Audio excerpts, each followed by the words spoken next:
Good morning students, I am Dr. Priyanka Bhalerao and welcome to my YouTube channel Royal Educational Services।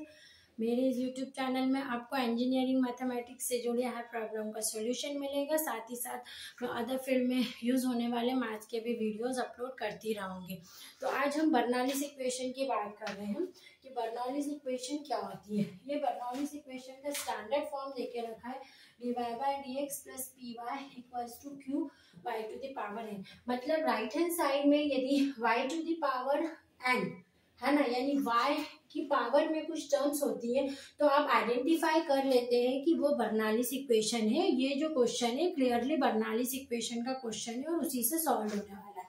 ठीक है, हम इसको आगे solve करते हैं कि जब भी आपको इस टाइप की इक्वेशन गिवन है तो आपको सबसे पहले क्या करना है, पूरी इक्वेशन को y to the power n से डिवाइड कर देना है। Divide equation 1 by y to the power n। जब आप y to the power n से इसको डिवाइड करेंगे तो ये कुछ इस टाइप से अपने को मिलेंगे, है ना।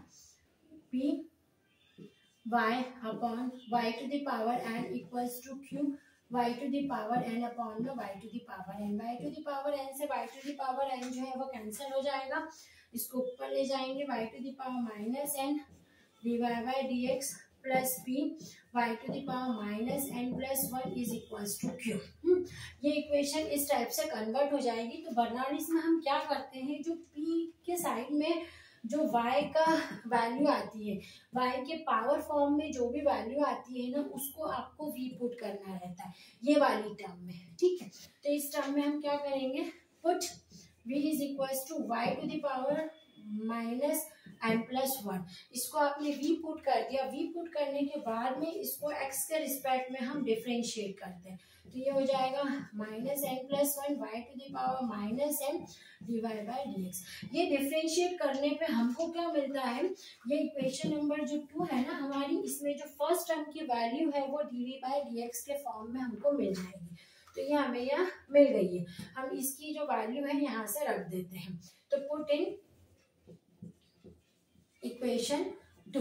इक्वेशन 2 में आपने ये वैल्यू रखी तो आपको क्या मिलेगा, यहाँ से 1 अपॉन में minus n plus 1 dv by dx plus p dot v is equals to q। ठीक है, ये आपको इक्वेशन इस फॉर्म में आ गई। इसको हम थोड़ा और क्लियर कर देते हैं, इसको इधर ले जाते हैं माइनस n प्लस 1 को, तो ये हो जाएगी dv by dx plus 1 minus n p dot v is equals to q। ये वाली इक्वेशन आ गई जो कि लीनियर इक्वेशन है v के अंदर। ठीक है, which is linear in v। ठीक है, अब ये v में लीनियर है। अब यदि ये लीनियर है तो लीनियर इक्वेशन को सॉल्व कैसे करते हैं, इंटीग्रेटिंग फैक्टर से, जो हमने method first order linear differential equation में हमने सॉल्व करी थी। तो इसका हम IF निकालेंगे। इसका integrating factor e to the power integral p dx, it means e to the power integral p की वैल्यू यहाँ से कितनी है हमारे पास में, यहाँ से हमारे पास में p की वैल्यू है 1 माइनस n ये p dx।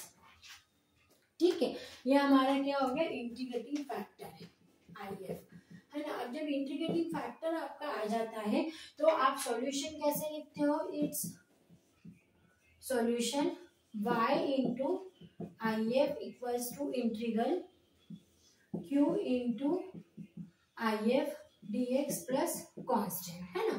अब यहाँ पर ये किस में है, v के फॉर्म में है, तो v इंटू इंटीग्रेटिंग फैक्टर इसका होगा आपका e to the power integral 1 minus n p